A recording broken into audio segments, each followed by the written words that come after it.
नमस्कार, बहुत स्वागत है आपका। आज हम जानेंगे वास्तु दोष एवं उनके उपाय के संबंध में। कई प्रकार के वास्तु दोष होते हैं, उनमें से कुछ की बात करेंगे एवं उपाय की भी हम बात करेंगे। चलिए, वास्तु दोष आपके घर में है तो आपको पता चलता है। घर में निगेटिव ऊर्जा का होना, अच्छे तरीके से घर में वर्क नहीं होना, कोई भी कार्य अटके रहना, घर में लगातार कोई न कोई अस्वस्थ रहता है, बीमार रहता है, आपके व्यवसाय में उन्नति प्रगति नहीं हो पा रही है, तो कहीं ना कहीं आपके घर में वास्तु दोष है।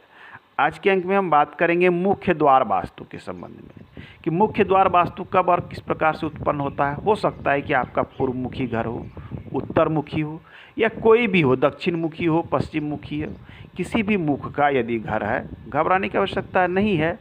द्वार यदि सही स्थान पर बना है तो आपके घर का वास्तु दोष दूर हो जाएगा, जो मुख्य द्वार के कारण मुख्य रूप से उत्पन्न होते हैं। उत्तर मुखी, यदि मान लेते हैं आपका उत्तर मुखी घर है और आपने इस स्थान पर डोर बना रखा है, तो वास्तु के अनुरूप ये स्थान पर डोर बनाना बिल्कुल गलत है। अर्थात यहाँ से निगेटिव ऊर्जा आपके घर में प्रवेश करेगी, घर में अस्थिरता का माहौल रहेगा। यदि आप इस जगह बना देते हैं तो घर में अस्थिरता का माहौल रहेगा, मन नहीं लगेगा, परिवार के सदस्य कोई बाहर रहेंगे, कभी भीतर रहेंगे, कभी दूर चले जाएंगे, इस प्रकार की चीज़ें उत्पन्न होगी। आपके कारोबार में भी स्थिरता नहीं रहेगी। तो इस प्रकार के दोष यदि उत्पन्न हो, तो एक तो जान लें कि ये दोष इस प्रकार से यहाँ पर क्यों उत्पन्न हो रहा है। तो उत्तर मुखी घर हो तो शास्त्र कहता है कि आपको जो मुख्य द्वार बनाना है, तीसरे पद में या चौथे पद में या पाँचवें पद में, इन 3 पदों में आप उत्तर मुखी घर में द्वार बना सकते हैं। टोटल कितने पद होते हैं, तो किसी भी दिशा के टोटल 9 पद होते हैं वास्तु के अनुसार। उसके अनुसार बांटे गए कि उत्तर में 3, 4 और 5 में बनावे, पूर्व में भी जो है 3, 4 और 5 में, 3, 4 पूर्व में शुभ है, 5 भी बनाया जा सकता है, दक्षिण में 3, 4 में बनाया जाता है। इस प्रकार से सभी द्वार में पद बने।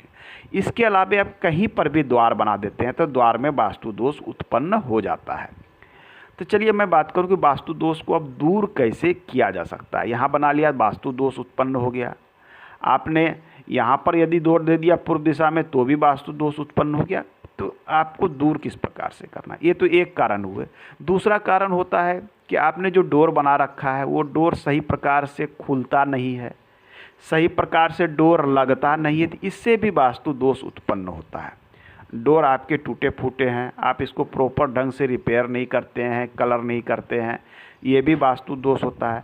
डोर के जो है सामने आप जो है टूटे फूटे फर्श हैं, रिपेयर नहीं है, तो ये सभी चीज़ें वास्तु दोष उत्पन्न करती है। इसे दूर करने का अब हम उपाय बता रहे हैं, बिल्कुल सामान्य से। सदियों से अपने यहाँ आम का प्रयोग होता है। मैं बात कर रहा हूँ आम की लकड़ी का ही। हम घर में जब भी कोई शुभ कार्य करते हैं तो आम के पत्तों का तोरण द्वार लगाते हैं। कोई भी मांगलिक कार्य होती है, सदियों से परंपरा रही। कभी सोचा है कि आम के ही पत्तों का प्रयोग क्यों होता है? अपने यहाँ पूजा होता है, हवन होता है, कुछ भी होता है तो हम आम की लकड़ी का प्रयोग करते हैं। लकड़ी भी हम आम की लाते हैं, इसी की प्रयोग करते हैं। क्यों, कभी नहीं सोचा है? आम का सदियों से प्रयोग होता है, ये अपने यहाँ प्रॉपर शुभ माना जाता है। आम के पत्ते कलश में लगाए जाते हैं। तो उसी प्रकार से आपको करना क्या है कि आम के स्वास्तिक बनवा लेना है। स्वास्तिक जो इस प्रकार से होता है, ये आम की लकड़ी का बनवा लेना है। यदि बड़ी वास्तु दोष आपको लग रही है कि हमारे यहाँ द्वार के कारण उत्पन्न हो रही है, तो आम के लकड़ी का आपको स्वास्तिक बनवा लेना है, या फिर मार्केट में आपको मिल जाता है तो आप इसे ले सकते हैं। स्वास्तिक का साइज होना चाहिए 9 अंगुल लंबा और 9 अंगुल चौड़ा, बड़े साइज का स्वास्तिक हो, और इसे आप अपने द्वार पर लगाते हैं तो द्वार के कारण उत्पन्न वास्तु दोष को ये समाप्त कर देता है। यदि आम की लकड़ी का आप नहीं बनवा पा रहे हैं तो आप अपने यहाँ प्रॉपर जो है, प्राचीन समय से ये होता आया है कि स्वास्तिक लोग बनाते हैं अपने डोर के दोनों तरफ में। आप सिंदूर से, घी से, या अन्य जो कुमकुम की जो प्रयोग पूजा में होती है, आप ये स्वास्तिक दोनों तरफ बनावें, बिल्कुल क्लियर बनावें, साफ़ सुथरी बनावें, और ये इसका साइज रखें 9 इंच, 9 अंगुल लंबा और 9 अंगुल चौड़ा साइज का बनावें।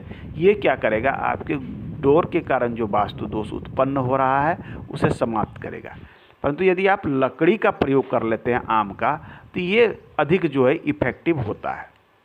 तो आज के अंक में हमने जाना कि मुख्य द्वार का वास्तु दोष हम किस प्रकार से दूर कर सकते हैं। मिलते हैं अगले अंक में। धन्यवाद।